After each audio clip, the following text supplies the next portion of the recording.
Hello, hello, hello again. Welcome back to the Bitchuation Room podcast live stream. You're here. I'm here. I haven't left. I've just been sort of reanimated every time I've got to do the show. What's going on, everyone? Thank you for being here. I hope you guys are good. I hope you're hitting that like button if you are on YouTube. And I feel like a vlogger every time I say that. I hope you're like hitting that like button and what's up, but I really hope you do. And I hope you're subscribed to this show. And I see you, Holly Rochford. Thank you for telling me there's 100 likes. Justin Vigil, the circus sound music is a great way to get this week started because Sunday is the first day of the week. And I'm sticking to that. We have such a good show for you all today. Just two amazing guests who I don't know. They're sort of from like two disparate parts of my brain, which are both comedy and politics. So Brent Terhune is here, the comedian, and deep fake MAGA man who has been fooling so many of us, including myself. He is here. You've definitely seen his work if you don't know him by name, but by the end of this podcast, by God, you're going to know his work. We also have historian Juan Cole, who I have been following for so many decades. Yes, decades. And he is just such a great left thinker, progressive, like anti-war thinker when it comes to U.S. foreign policy. And I have a huge soft spot. I don't know. I'm a policy wonk when it comes to American foreign policy. And because everything's been so bad in the US and Trump has just launched wars here at home against us, we don't really get enough time to talk about what we're doing abroad. And I'm happy. One of the things I'm looking forward to is actually like thinking about that and focusing on that. So I'm going to ask Juan all about, troops pulling out of Somalia, Pentagon firings. Is there going to be a coup? Basic shit. And yes, BM Packer is letting us know Rudy Giuliani, it wasn't just hair dye leaking out of his head. It might have been his brain. It might. He's been hospitalized. He has COVID. I'm sure he is getting access to all of the experimental treatments that your average American will not have access to. But, we don't wish ill upon anyone except for Rudy Giuliani. All right. You guys, the show is free. The show relies on your support. You have tipped so generously. And if you give $20 or more, I'm going to mention your name, but I don't have my list of names right now because I'm an asshole. But a few people, we to be honest with you, the tip jar was running a little low last week. So I want to make up for that. And by the way, we donate a portion of your tips to a different organization every week. We're going back to, however, because it's an election year and it's a runoff election year, we're donating to Seed the Vote because they're getting out the vote in Georgia. Mind you, 2 runoff elections there in January. Early voting starts December 14th. They're knocking doors, yes, safely knocking doors, and we've been supporting their work, and we want to continue to support them. So support this show. We will support Seed the Vote, TBR-Live on Venmo, TBR Live on Cash App. Thank you in advance, and I am sorry for the people whose names I don't have right now. If you're watching on YouTube or Twitch, you can super chat, you can subscribe, you can buy bits and badges and lions and tigers and bears. I'm a boomer. I don't know what, but I made a few stickers and badges, so you can definitely get those. And of course, that supports this show. And they're cute and fun, whatevs. There was a rally, a Trump rally in Georgia. I'm sure some of you guys saw it. Trump had a hard time sticking to the script, which was supposed to be about Loeffler and Purdue. And Purdue got drowned out by with calls for defending Trump, like fight for Trump. The unmasked crowd yelled. And that was so fun. And Kelly Loeffler was like, we can win with your support. It's like, no, you lost. Is it win or lose? Is it the future or the past? Were you wronged? Or can you still win? Which is it? Because Trump is saying he was wronged and he actually did win.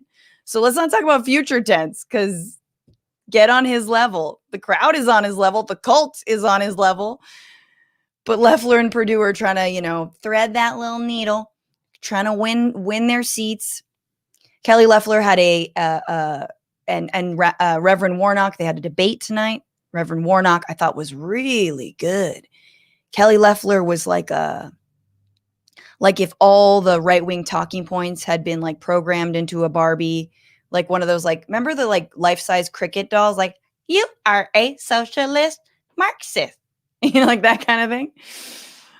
Shout out to anyone who remembers what cricket was. But Warnock was really, really good. And he said point blank, he was like, so Kelly, like they could ask each other questions. And he was like, did Trump lose the election? And Kelly was like, here's the thing. Counting is hard. And she couldn't answer the question yes or no. Anyway, it was a good time. You should watch it. Thank you, David Hernandez, for your $20 super chat. Mwah. Love you. Really appreciate that. Let's get into it real quick. This is what I'm bitching about. Tell me what you're bitching about in the comments. I'm just going to talk with my Italian hands, because this is how we do it. The stimulus, you guys, the stimulus wars, the bailout, or as I like to call it, just help.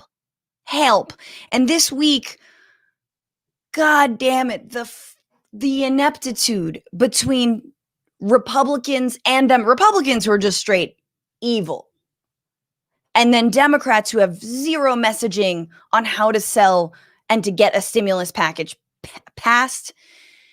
And I'm mad because it's a failure, and there's like the practical part of me that's like, well, something is better than nothing. And then there's but motherfucker, people need money right now.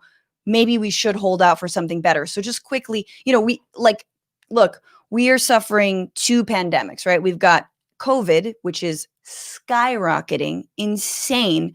With the total numbers are like 14 million cases in the United States alone in total. Those are only going up. 14, you know how many people are going to be strapped with health conditions for the rest of their lives? The private insurance industry is going to make a killing off of that. Anyway, so after holding out for so long, right? $2.4 trillion, Pelosi and Schumer are like, no, we can't do anything but $2.4 trillion. We have to have $2.4 trillion in COVID relief money. They're nothing less, and holding, Mitch McConnell and Trump. I mean, look, those dudes were never going to pass anything anyway, but they're like, this is where we're not moving from. $2.4 trillion. Biden wins the election, and now it's, okay, $900 billion. No direct payment to Americans, only $300 more a week in unemployment benefits instead of $600 more a week, less money for states and local governments, less money for PPP loans, liability protections for businesses. We're talking corporate immunity, essentially. So they're not responsible when they send you to work and put you in danger. And they know that someone's sick or you're sick and they don't give you the time off that you need. All this is in this bill that was floated not by Pelosi and Schumer initially, but by Manchin, who's a moderate Democrat, and Romney, who's a moderate Republican. And now Pelosi and Schumer are holding it up as this is the thing we need to do. Well, Mitch McConnell is off on some, he wants to pass a $500 billion stimulus. So way less money. Folks like Bernie Sanders, AOC, even a Republican from Missouri named Josh Hawley, who's actually kind of a piece of shit, except for when it comes to this, are like, this is not enough. People need money. People need cash money. And the reason I'm mad, look, I do think something is better than nothing, and we got to do it immediately for sure. But there's two things. Why do it now? Why do it when you know that if Mitch McConnell still controls the Senate in the new year, he's not going to pass anything else. So maybe you only have one more shot to do something, and you better go big or go home, or recession, or massive unemployment, more so than we're having. The second is that it was an idea that escaped my brain just now. The second is something that I couldn't remember what the fuck it was. The second is that Pelosi, when saying why she supported this, basically said, well, because Joe Biden's going to be president and the vaccine is coming out. Our prayers have been answered. That doesn't solve anything. There is no difference. Yes, he believes in science. That's important. He wants to tackle it. That's important. But like, people are still hurting from all these months of inaction. So there's a vaccine, which we don't know how it's going to be distributed, and Joe Biden as president is not reason for people needing less. And now I remember the last thing, which is, why pass another stimulus under this president when, and we know this, but let me just reiterate, the corruption involved in these PPP loans has been insane. And guess who's benefited? The Trump family, Kushner's, okay? Over 25 PPP loans worth more than $3.65 million were given to businesses with addresses at Trump and Jared Kushner real estate properties, paying rent to those owners. And 15 of the properties self-reported they only kept one job, 0 jobs, or did not report a number at all. Okay, that's the PPP loans. Guess who else got a PPP loan? And AOC pointed this out this week. Project Veritas. You guys might know Project Veritas as the ones who like roll up with a camera at a Planned Parenthood and are like, "So are you doing abortion here?"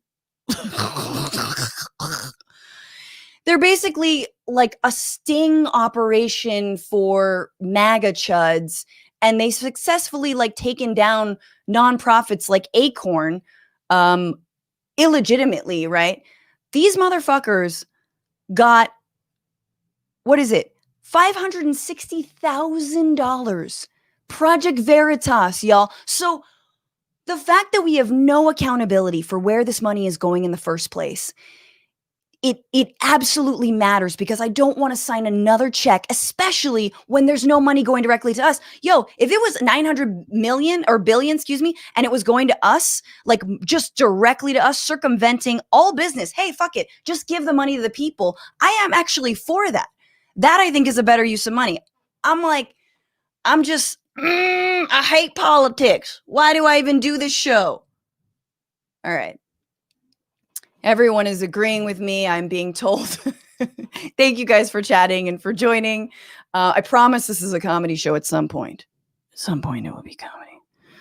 That point is now, because I do not want to be in this void alone beyond with you all, right? We need some company here. And I want to just give this man his proper introduction, because he's been making quite a little splash on the social medias. I think a little too late into the Trump administration, sadly. I kind of want 4 more years just for this.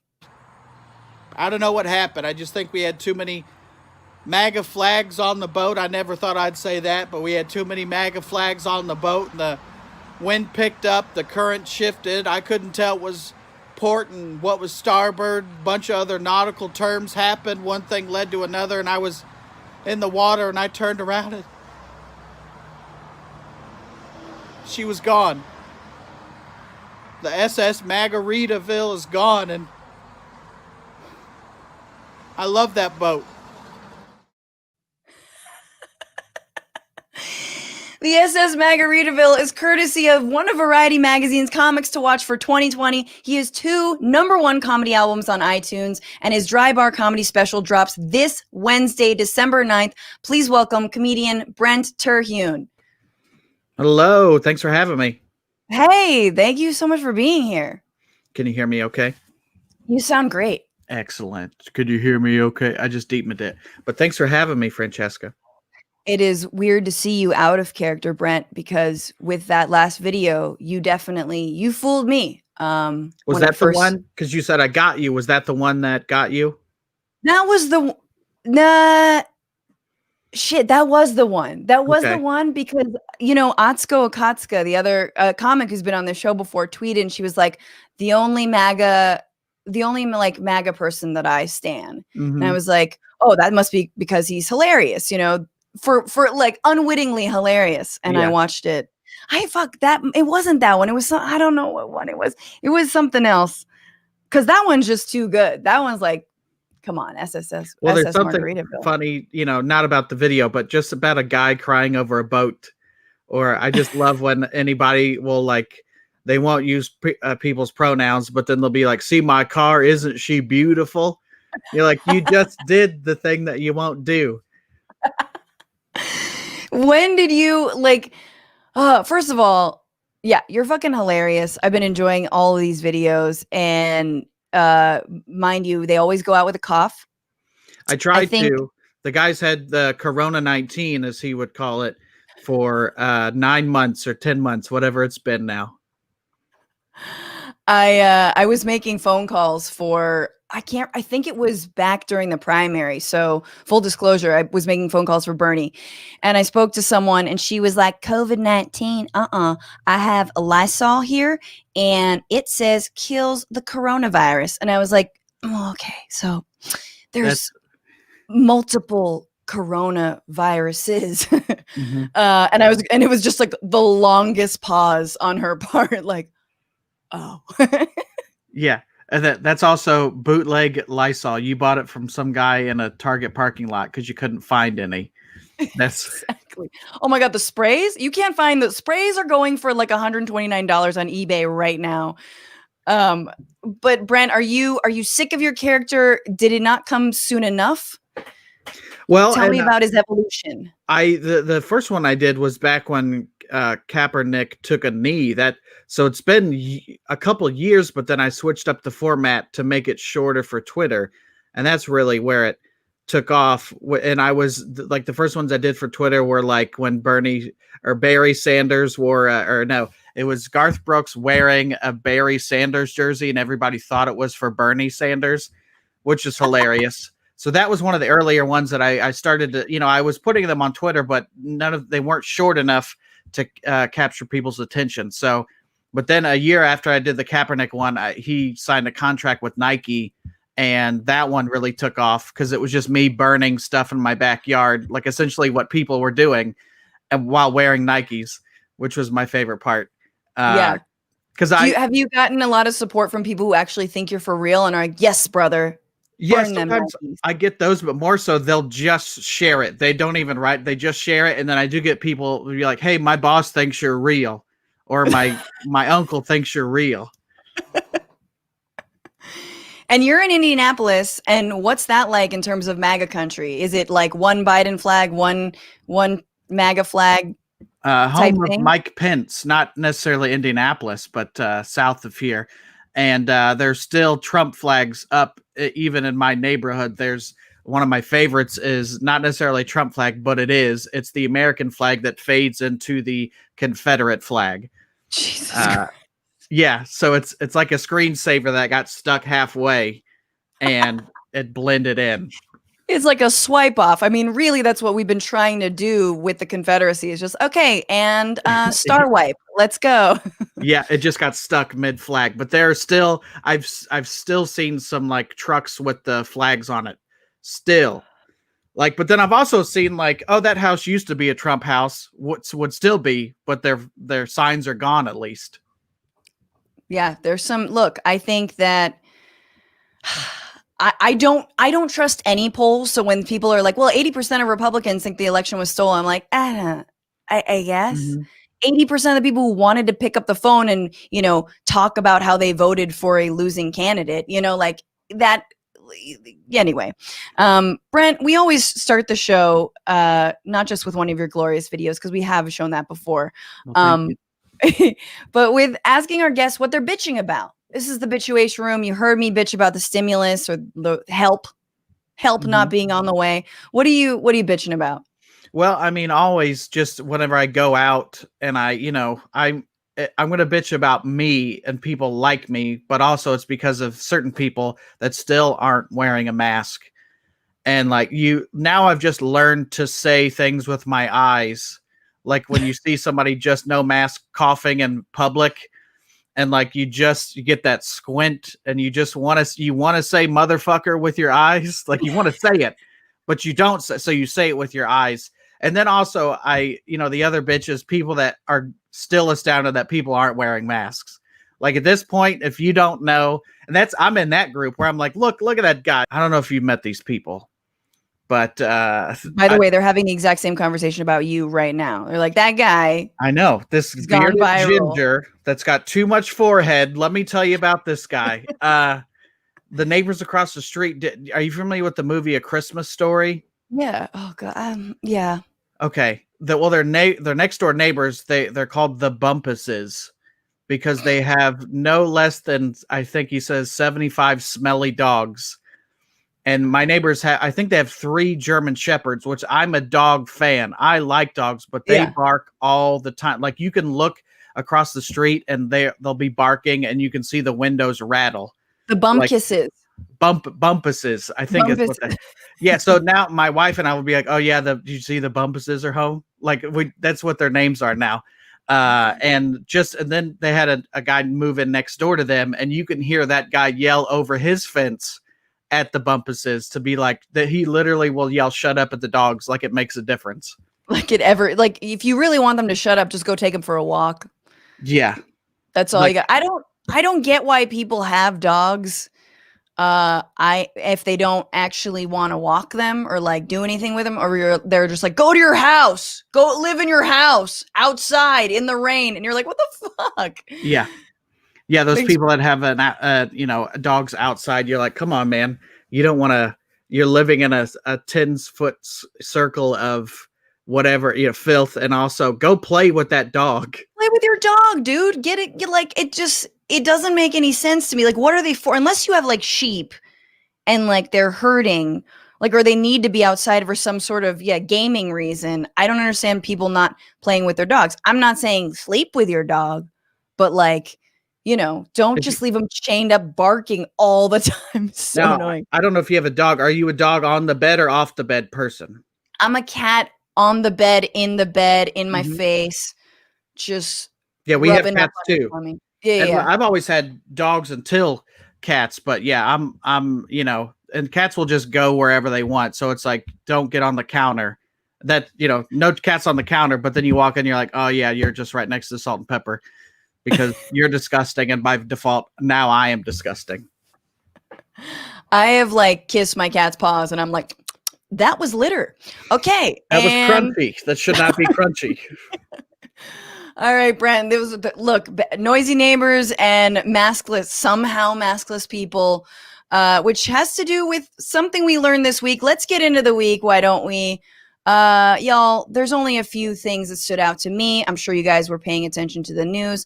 I don't care what you want to talk about. Here are the things that I want to talk about. This is the week where.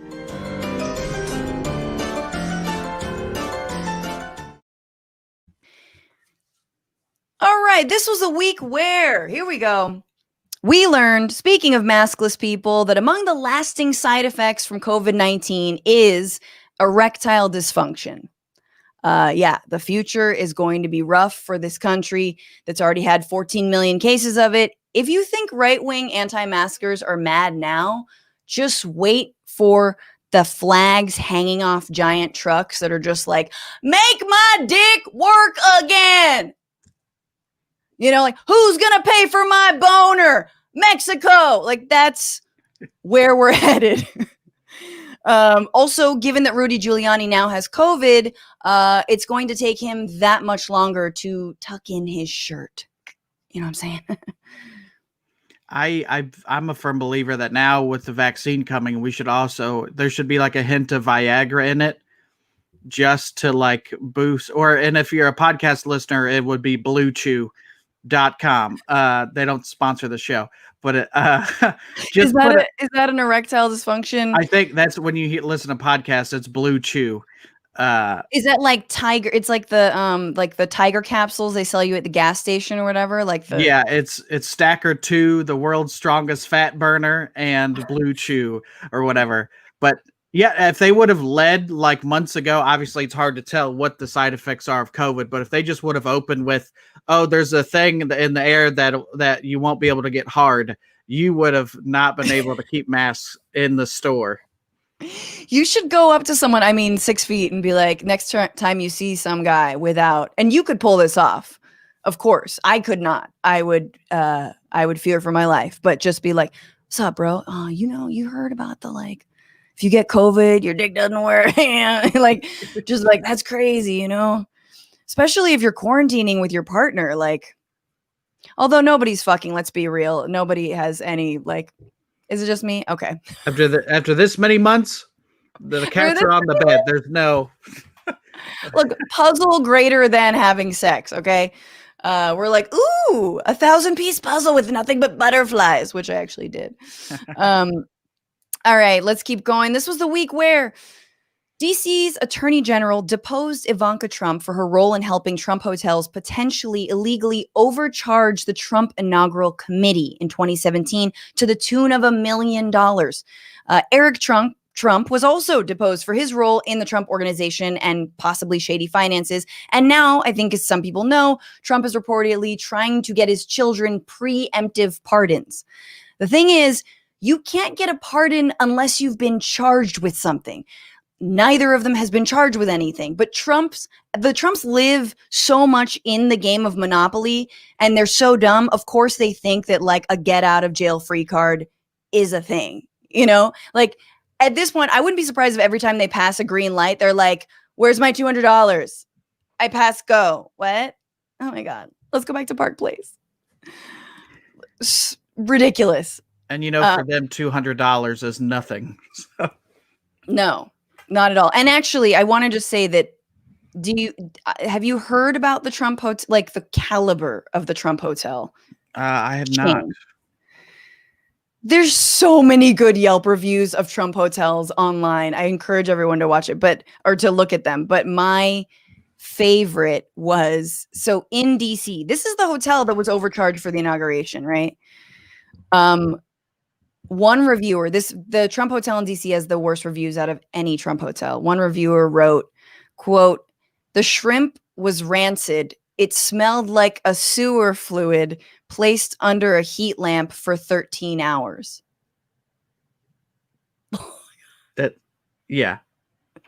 Which is so on brand. Like, the other thing was, I think in the Trump hotel in New York, someone ordered a dirty martini, and it just came in like a margarita glass with a bunch of ice in it, and like an olive floating.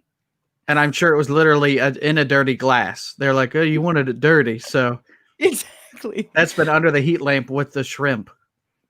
My God, I don't know if they're going to get pardons. I mean, like, what, you can't get it. They're probably going to go out and actually try and shoot someone on Fifth Avenue to be like, now you can pardon me. Like, yeah, it is. I mean, can't he just do it? Does he have to go through a process to pardon people, or can he just do that? You have to have been convicted of something. Okay, or yeah. Charged. So, and I don't think he's even been charged with anything. There's investigations, and like the Southern District of New York is working on his taxes and all that crap. But like, they would do well to wait before they actually charge him with anything. Because, I don't think it works like a get out of jail free card. Yeah, it's not like as a former Catholic, it's not like going out Saturday night knowing you're going to go to, church the next morning to confession. Like, you can't just be like, all right, we're going to live it up. And then it's like an Etch-a-Sketch where you just can shake everything away. Right. I'm sure he's saying that, what's the thing? Shaky shake, go away. They make the best Etch-a-Sketches. Oh man, I would fuck with an Etch-a-Sketch right now. It's been that long in like this pandemic. You've gone through the puzzles. Now we're on Etch-a-Sketch. Oh, we're on to Etch-a-Sketch. We're definitely there. All right, 2 more stories for everybody. This was the week where we learned aliens appearing on Earth might, in fact, be the final hurrah for the year 2020, as a series of bizarre metal obelisks have been discovered around the country. One in Utah, one in Romania, and most recently, one outside of San Luis Obispo in California. Is it an art installation?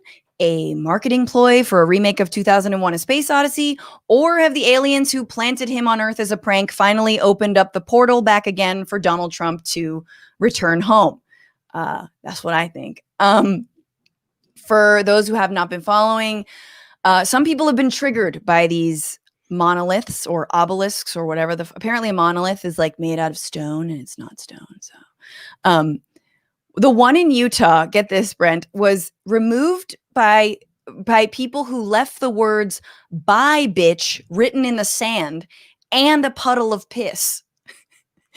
And then in California, a group of camel-clad men removed the monolith and replaced it with a wooden cross, all while drinking energy drinks, chanting Christ is King, and referencing QAnon and Trump. That is real.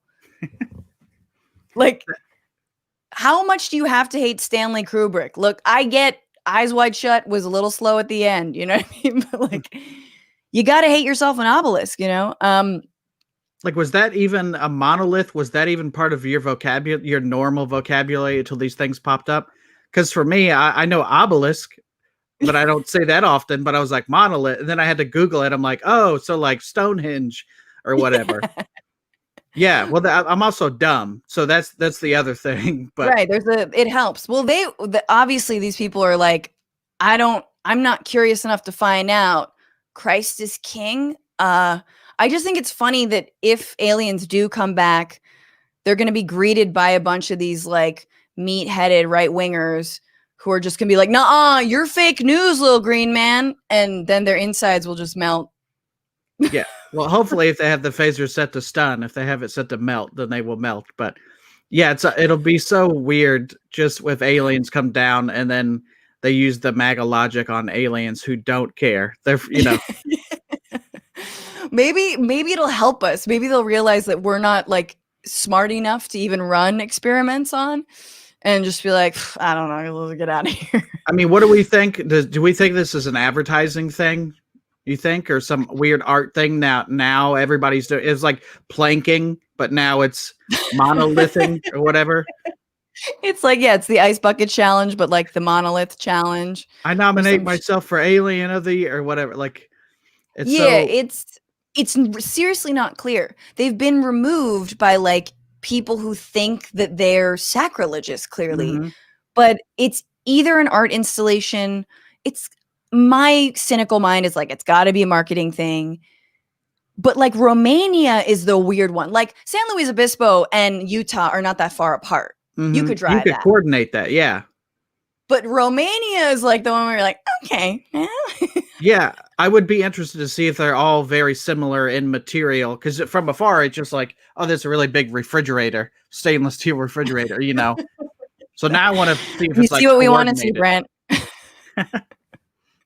Yeah, it looks like one of those very nice, like people who've got really nice kitchens, like their fridge, like a very Pelosi fridge, super shiny. It's got one of the like the drawer freezers that pull out, you know.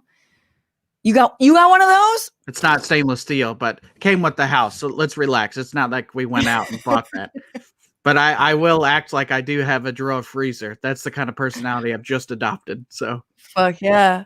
Hell yeah. And you got Elvira in the background. That's true. That's on brand drawer freezer. All right. Wait, did I finish the stories? Oh wait, one final story. This was the week where a federal judge ordered that the DACA program must resume receiving applications from immigrants seeking citizenship because it was ended by an acting Department of Homeland Security head, Chad Wolf, who the judge said was unlawfully appointed to his position. Chad Wolf had said before that DACA was, quote, made up out of thin air, which is ironic because, in fact, it's Chad Wolf that himself is just made up out of thin air. And now that we are reestablishing DACA, I want to repropose something that in my show News Broke we talked about, which is the program DAHA, Deport Assholes ASAP. It's basically like a prisoner swap program or like a people swap program, you know, like we give them Fox News pundits and QAnon believers, and they give us like, you know, mothers and their children and like, you know, lots of pupusas. It's a very good trade. I think we could do that with the aliens. We just nominate as tribute Tucker Carlson. Yeah. Oh my God. They would, you know what they would do? They would like replicate him and then send him back, or like make a whole planet of Tucker Carlsons. Ooh, that sounds like a Rick and Morty episode waiting to happen. Just the Tucker Carlson planet. Yes. Just shaped like an actual bow tie. Nobody gets laid. It's a good time. A bunch of drawer freezers everywhere. But tons of drawer freezers. You need it because it'll be hot. I think. All right. Well, I'm going to go to some super chats. Brad Gosser, Dragon Billies represent. Hello. That's a shout out to the Damage Report. Every Monday I'm on. Alexander Safanov, you the best. Alex from LA. What's up, Alex? American Enemy. Anyone with an Elvira cutout is a man with a clue. A clue. You got a clue, Brent. Just a clue. I think we lost Brent for half a second. Andrew Williams says Giuliani needed a break from acting like a lawyer anyway. That's so true. I feel like he's faking his COVID just to be like, I am tired. I'm very sleepy. Daddy need to lie down. I can't do a Giuliani very well. I've been trying. There's a lot of, no, it's a lisp. I can't do the lisp. It's a New York lisp. So close. Uncle Phil 2K, those weren't obelisks. They were McDonald's drive-through speakers. Nah, they were cuter than that. Because if you drove up to them, they'd be like, oh, yeah, the ice cream machine is down. You're like, why the fuck am I here? Uncle Phil 2K also saying the aliens came back for Lindsey Graham. True. And thank you, everyone, in all the comments. We see it.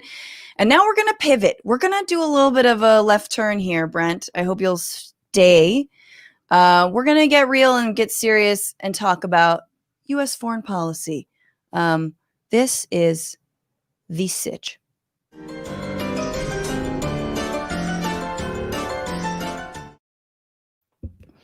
I'm ready for this. That's so upbeat.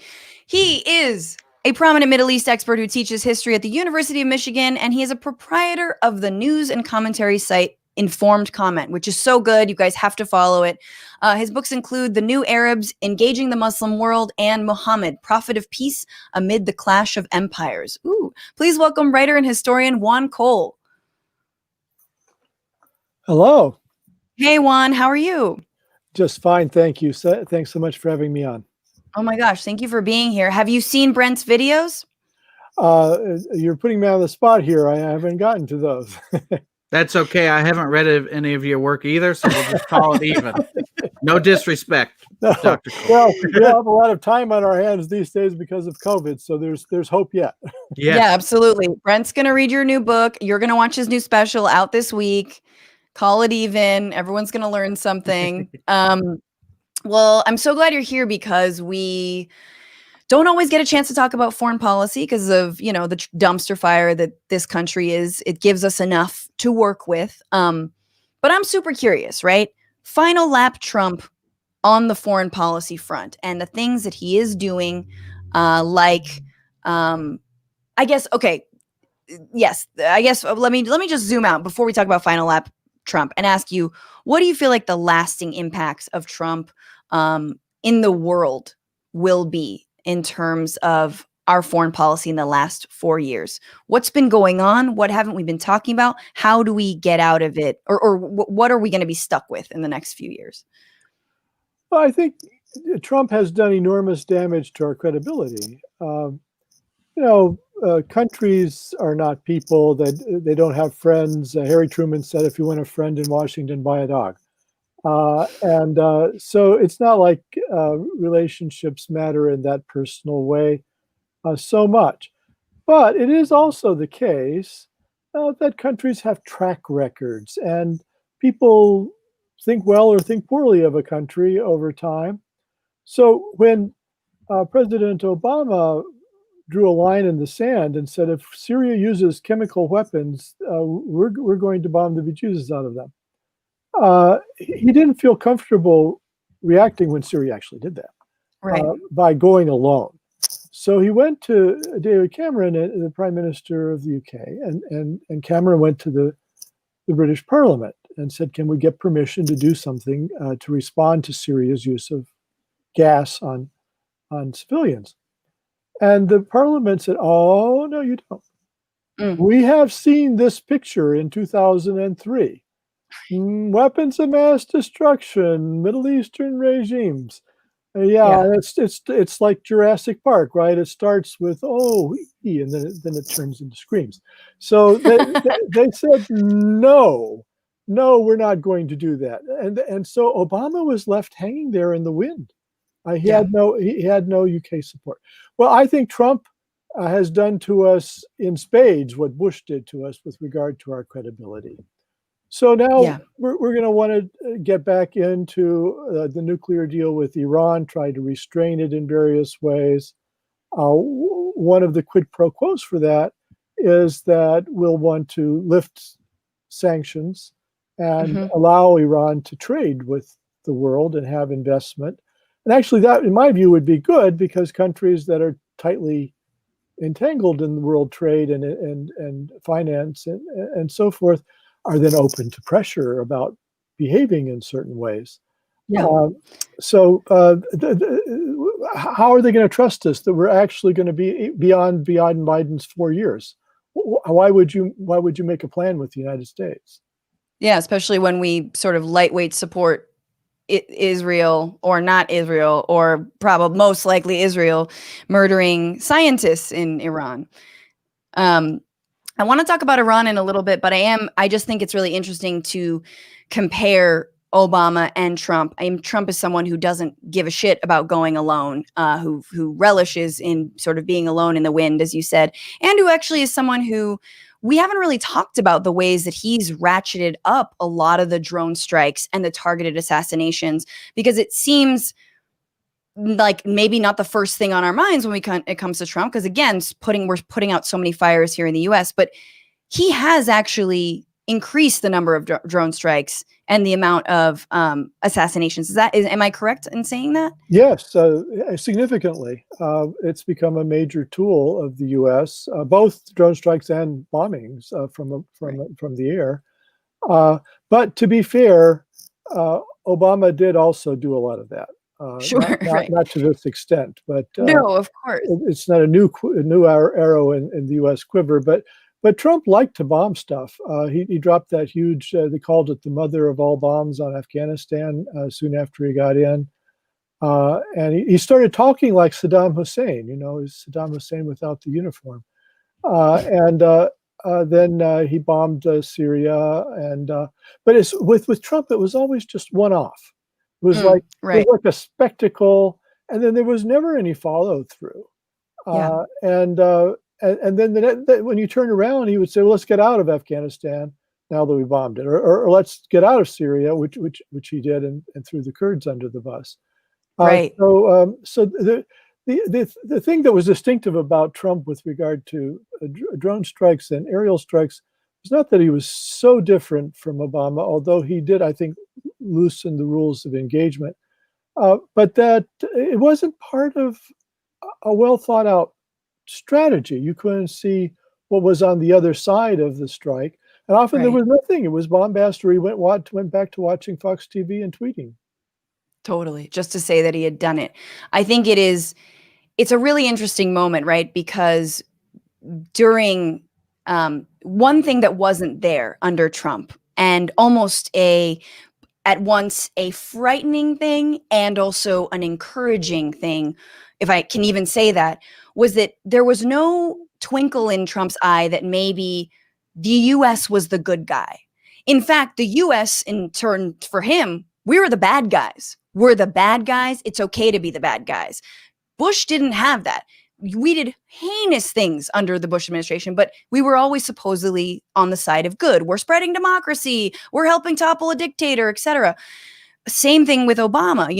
We're funding these areas. We're striking targetedly, but we're the good guy.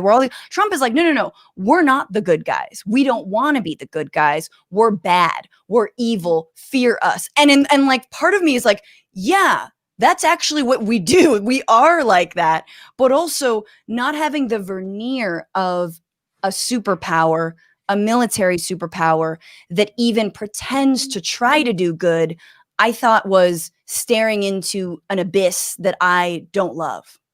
Yeah, I don't disagree. Certainly, Trump is amoral, and he's transactional. He does things, first of all, because they benefit him. He actually gave an interview that his foreign policy towards Turkey would be difficult for him because he has those hotels in Istanbul, and the Turkish government could just withdraw their licenses at will. So he openly admitted in this radio interview, I've heard it, that he's so transactional that he might well, throw U.S. policy under the bus just for the sake of his hotels, and I think he did that. So he followed through on it, despite the bad Yelp reviews. Despite the shrimp smelling like sewer water, he wants more of that. Let me ask you then about Biden, right? And some of the folks that he's put into high places and what you think we can expect. He has said that he wants to enter the Iran deal again, as you mentioned early on, which is good. He's also nominated Secretary of State Anthony Blinken to be Secretary of State. And Anthony Blinken has sort of like a checkered past. He seems like an internationalist and someone who believes in a multipolar world and doesn't want to be the hegemon. He, was on Sesame Street talking about refugees and things like that. But he was for the invasion of Libya, which, to be honest with you, I think hindsight and maybe even foresight was a bad idea. He was for the troop surge in Afghanistan. Now we're 20 plus years on in that war that needs to end. What are your thoughts on Anthony Blinken? And interestingly, actually, I just want to point out that Biden himself wasn't for those things. He, I think, was against the troop surge in Afghanistan, against the war in Libya. How do you think that might play out? Sure. Well, I have to say to begin with that I'm significantly to the left of Biden and his team. But this is nevertheless a welcome return to, corporate democratic normalcy. Sure. Give me the, I swear to God, at the end there, I'm like, give me the neoliberals. Oh, I love it. Give me the neoliberals. It's like, after you've dealt with zombies, then just everyday, ordinary, bourgeois imperialists, that's a relief, at least they're not going to eat your brain. I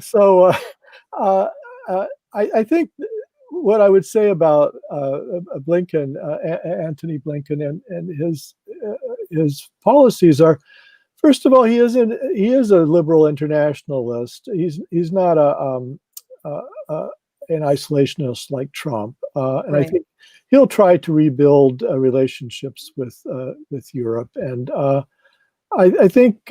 And he's very good on the climate crisis, which for me, that covers a multitude of sins, because I think it's our number one existential crisis. And Blinken actually called it that. And I think it wasn't terrorism. Yeah, it was. Well, it wasn't going to drain our economy or whatever. Right. So he's good on climate, and he was part of Obama's hope to pivot the United States away from overinvestment in the Middle East, which frankly, is not going to be very important in 15 years, because we're all going to be driving electric cars and the Saudis are going to have to find something else to do in life. Not if they can pull us into a war. Yeah, well, that's a different kind of industry. But Obama was determined to move us to ASEAN, to the Pacific Rim. We do like $1.5 trillion in trade a year with the Pacific Rim, and Obama thought it's crazy to be all invested in the Middle East, where the real action was out there. Being from Hawaii and all, he could smell the sea breezes, and Blinken was part of that. The things that worry me in Middle East policy about Blinken is. He is the nephew of a Holocaust survivor, and he has strong Israel commitments. Yeah. I think he's a decent man, and I don't think that you can say he doesn't care anything about the Palestinians in the way that you can say that about Trump and Friedman and Kushner and all those and Pompeo. So I think that he'll push the Israelis to negotiate in a more serious way than they have been. But on the other hand, he doesn't want the U.S. to use its aid to Israel as a stick, to force the Israelis into negotiations with the Palestinians. I don't understand that. I don't know, if you're giving people $4 billion a year, why can't you expect them to behave? That troubles me. I think the Palestinians, are perpetually just screwed from the point of view of American policy. I don't think they're going to be tremendously better off under this administration, unfortunately. Right. Brent, do you think your character is for or against U.S. invasion abroad? You could have just stopped after invasion, and I would have said, yes, he's for invasion. Because, I mean, one interesting thing is that, Trump really did, I think Trump and Obama stood out as people who were not interventionists, right? Like Trump said, like, his rationale for not going into Iraq was we should have taken all the oil. Like, why would we invade if we were only going to get some, some bullshit, fascist thing he said. But we are kind of we've turned this page where like, it's hugely unpopular to be like, we're the world's police. Let's go in and, do spread democracy, and dig ourselves into trillions of dollars of debt. And I feel like my worry is that Democrats have not gotten that memo. That Democrats are like, no, we establish our supremacy and our righteousness by helping out. I don't know where, like not Hong Kong, but they won't go to Hong Kong. But pick a country, right? Doubling down in Somalia now that the troops are gone. Let's triple that. Yeah, Somalia. That's the one. Let's not start with Somalia. Fuck. But anyway, let's see. I'm like looking at all my questions. What I have one. Yes, Brent, please. Dr. Cole, what are some of the big things that Biden's going to have to reverse over? Like you mentioned climate change, but what are the big things that he's going to have to overturn to quote unquote right the ship? Right. Well, he has to get back into the nuclear deal with Iran. That's a biggie. Mm-hmm. I think he has to let Vladimir Putin know that he can't go around invading countries and taking over their territory. Mm-hmm. I mean, he has to. Trump never had anything bad to say about Vladimir Putin. He could do whatever he wanted, and in fact, all that Trump saw in Ukraine was an opportunity to get the Bidens. He didn't care anything about like there being covert troops in eastern Ukraine. Right. So, so I think that's going to be an important task, and I think convincing Europe that we care about their security is an issue. So those would be big changes if you could get the United States serious about climate, and really, it depends partly on whether the Democrats can get the Senate, because a lot of things will depend on legislation, but a lot can be done now. About a third of our laws are executive orders, so the president can do things. Right. And then especially when it comes to foreign policy, it's like sort of the area we have the most, for better or worse, like leeway to right the ship, in fact. Yeah. And then I think, again, Trump let Turkey invade Syria and pulled the troops out, and then just threw the Kurds who had been fighting ISIL for us under the bus completely. Hundreds of thousands were displaced, and I mean, nobody could be screwed more than the Kurds were in this deal. And I think Biden and Blinken are going to have to repair some of that. Although Blinken is very close to Ankara, so I don't know exactly how that's going to work. Interesting. Yeah. I mean, this is, I think, a bigger question, and maybe you want to just spitball with it, because I think every time you say like, well, we have to, a little bit let Putin know, like, homie, stay in your lane. You know what I mean? You can't just do the shit you're doing. You can't like interfere in elections across the world and invade countries and sovereign nations just willy-nilly. Yeah. But you can't say that without being like, someone on the left calling you an imperialist and someone saying you're for intervention. And I think there is a difference between being a progressive isolationist or progressive, someone who doesn't believe in, bombing and intervening, and a Trumpian populism, which is highly racist and xenophobic. It's the Tucker Carlson, whatever his line was about Iraqis, where he was just completely racist, like, oh, we shouldn't have invaded because they're monkeys or something like this. But broad stroke, like, what do you think the role of the United States in the world should look like when it comes to conflict? Well, I think the United States is a superpower, and whether that's a good thing or a bad thing, it's a true thing. And I think with great power comes great responsibility. So I think, you know, if the U.S. never ever intervenes anywhere, bad things will happen, and I don't think it should be intervening everywhere all the time, right? I think it should obey international law. Like the big thing that was wrong with the Iraq War, you know, apart from it being a complete disaster in the way it turned out, you know, but it wouldn't have been all right if it hadn't been, right? So it was contrary to the United Nations Charter, the Geneva Conventions. I just think the United States should obey international law, and it should expect other countries to obey international law. So let's not have any invasions of countries and overthrow of governments and that kind of thing. Anyway, has been shown to squander trillions of dollars, which we don't even have anymore. You know, the United States is economically in bad shape. It's we're broke. Our national debt now exceeds our national GDP. That if the dollar weren't a reserve currency, the world would just pull out of investing in the United States under these circumstances. We're like a banana republic that way. So this idea that we should spend trillions of dollars going and invading someplace and, I don't know, whipping into shape or taking its oil or whatever it might be. We don't even, I mean, nobody's going to want oil in 10 years. So I can't wait. I would argue for restraint. Well, the bad news is, Francesca, is that they're going to want lithium. Fuck! I knew there was something else. I mean, so to that end, the fact that we're in debt, I also think there's been a lot of ratcheting of violence and rhetoric against China. And at this point, in order to wage a war against China, we'd have to ask China for the money, which puts us in a really weird position.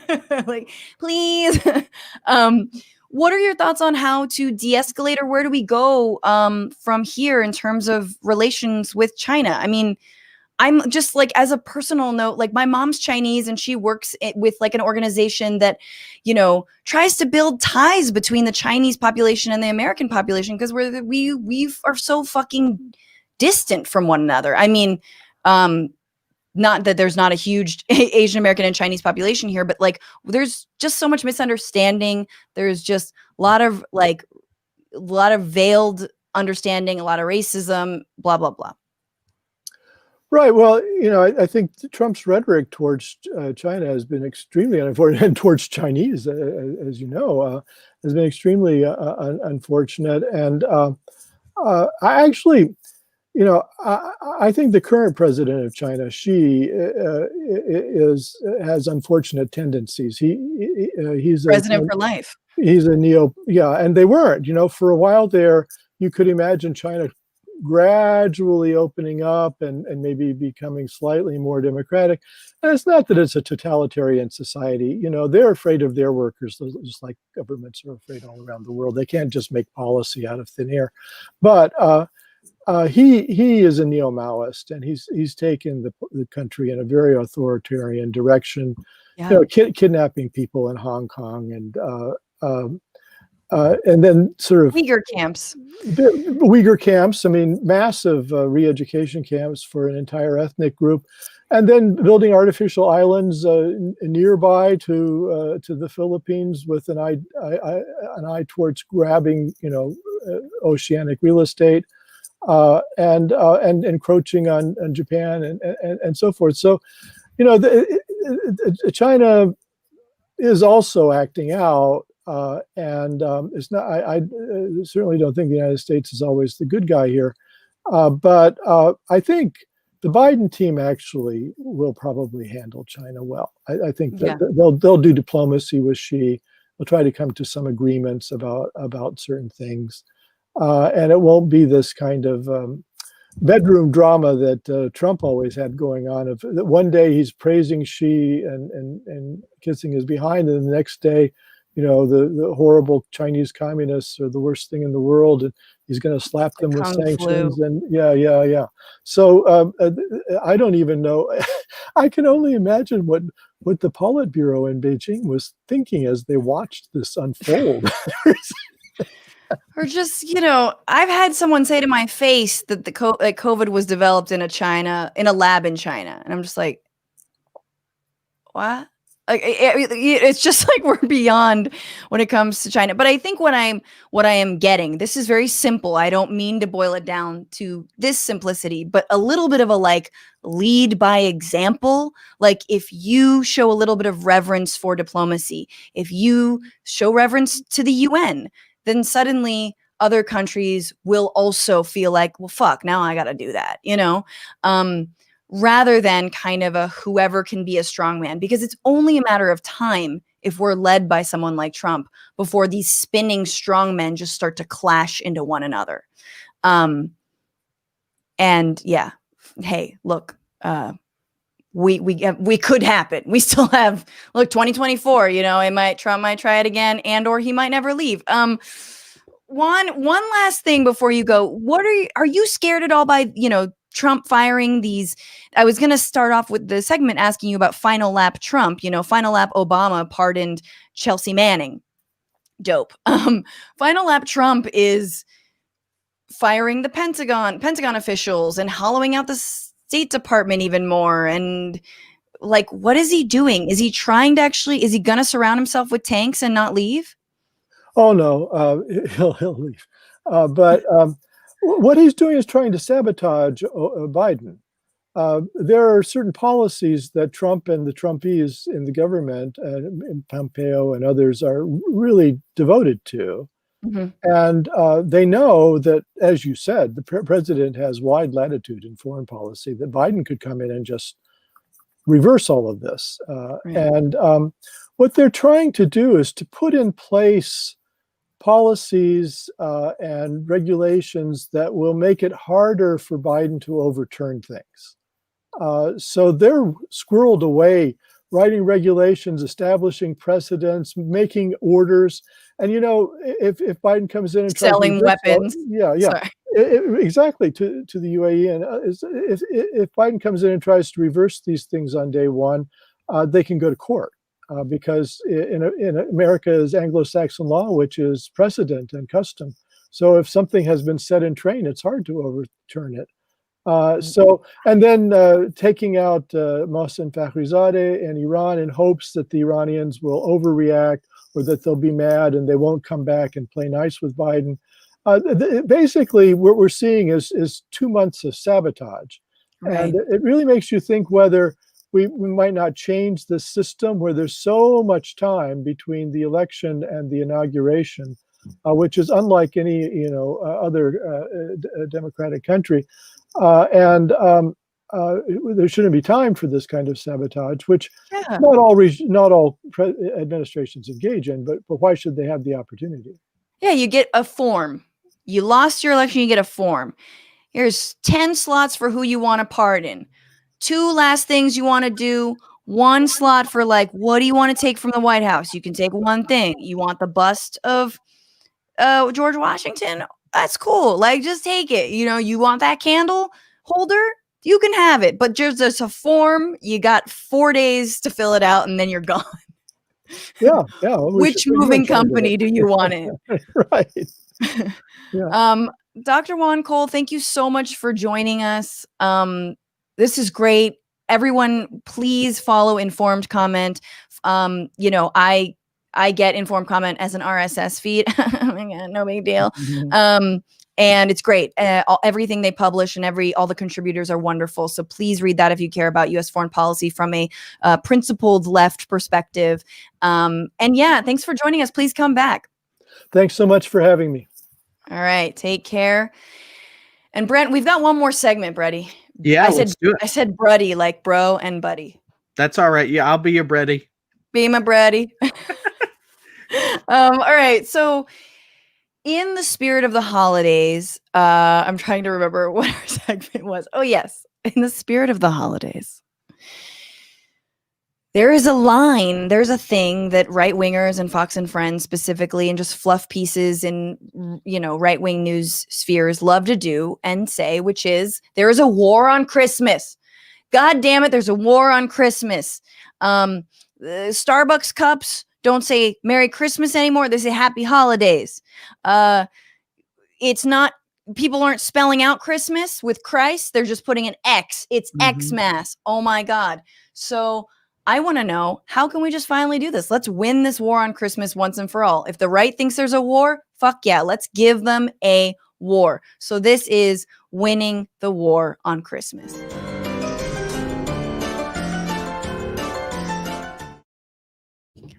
Yo, I'm an anti-war person just generally. This is like the only war that I actually believe in.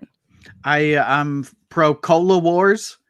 I'm pro war on Christmas and console wars. If you're a video gamer, I'm all for those wars.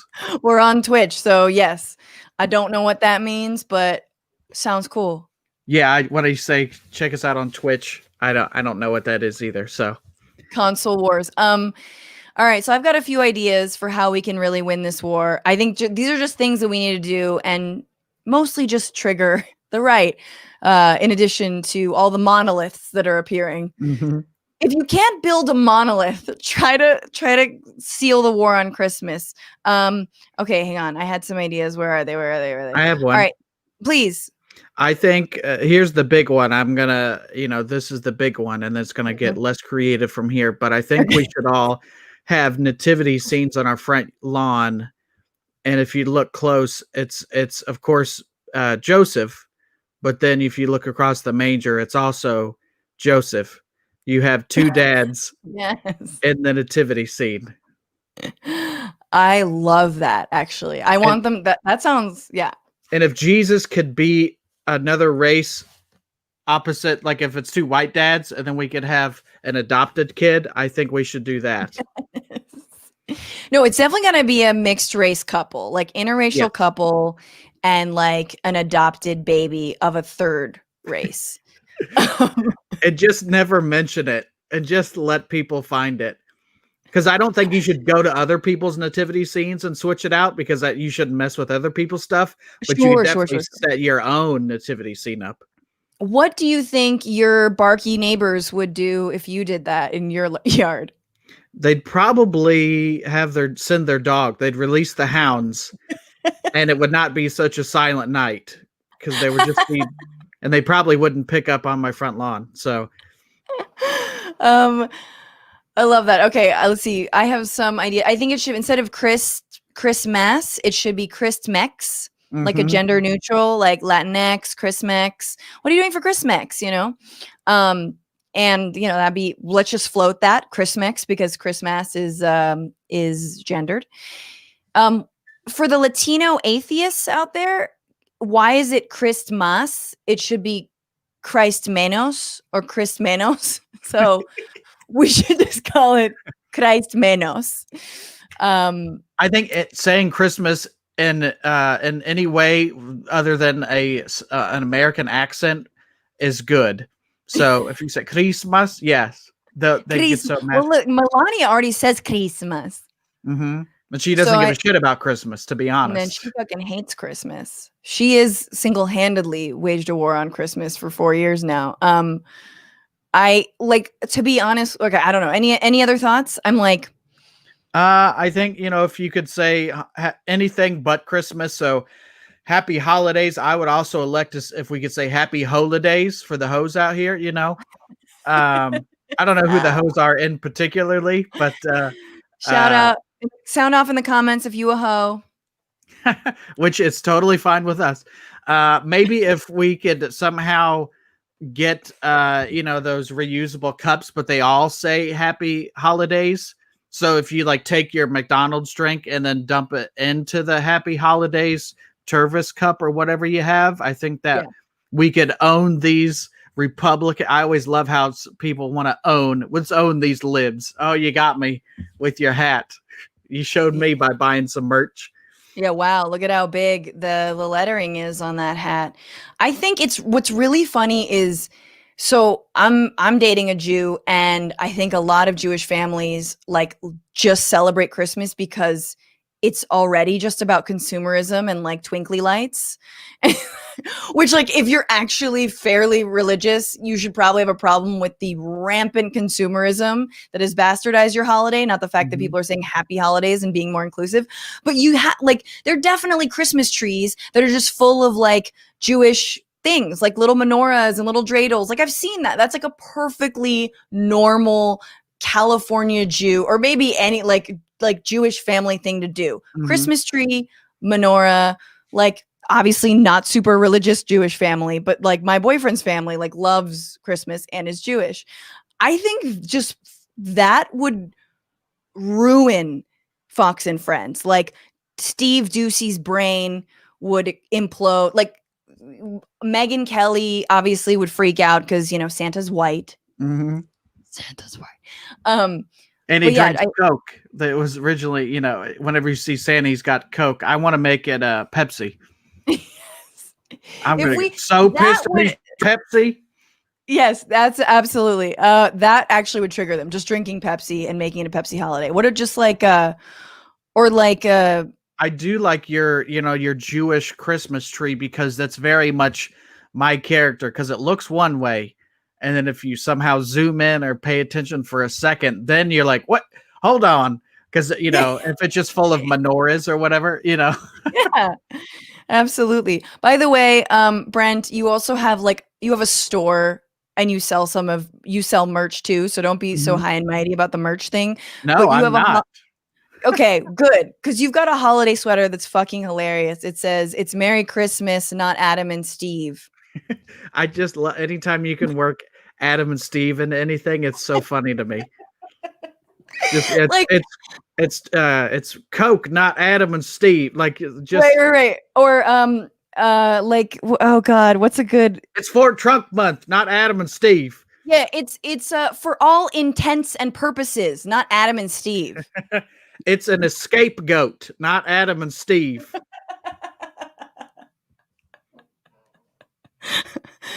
Please work in Adam and Steve into any sentences from now on. Just try to do it. I love that. I love correcting someone and just adding Adam and Steve. And yeah, if your correction is also worse than what you were correcting, is always funnier. Mwah, it's such gold, Brent. I'm so glad you're here, and I hope you have a good rest of your year, and I hope aliens don't come back or a monolith appears in your yard. Maybe. Well, if the neighbors keep up with their shit over there, I'm going to put a monolith over there. And thank you for having me. I want to wish everybody in the comments and everybody listening happy holidays. Indeed, Brent, come back on the show. Be well. Thanks so much for joining us. And thank you for being here. It's been another great episode. Oh my God, I learned so much. I laughed. I didn't get to all of your chats, and I apologize for that. But let me take a moment right now. Brad Gosser says, just have ICE arresting Mary and taking baby Jesus away.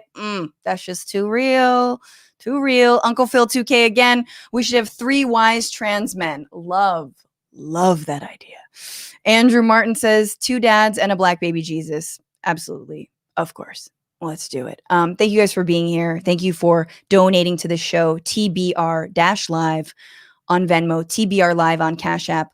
That will be changing in the new year. We've got some announcements for 2021, so I hope you guys stick around. Thank you for subscribing and being here. For all those on Twitch, I hope you were able to buy bits and like emoji or something. I'll learn the proper thing and I'll make it better, I promise. And thank you to the producer, Becca Rufer, who is the most wonderful and most loveliest producer in all the land. And also to Dorsey Shaw and Kelly Carey, who help us on the back end over there at YouTube.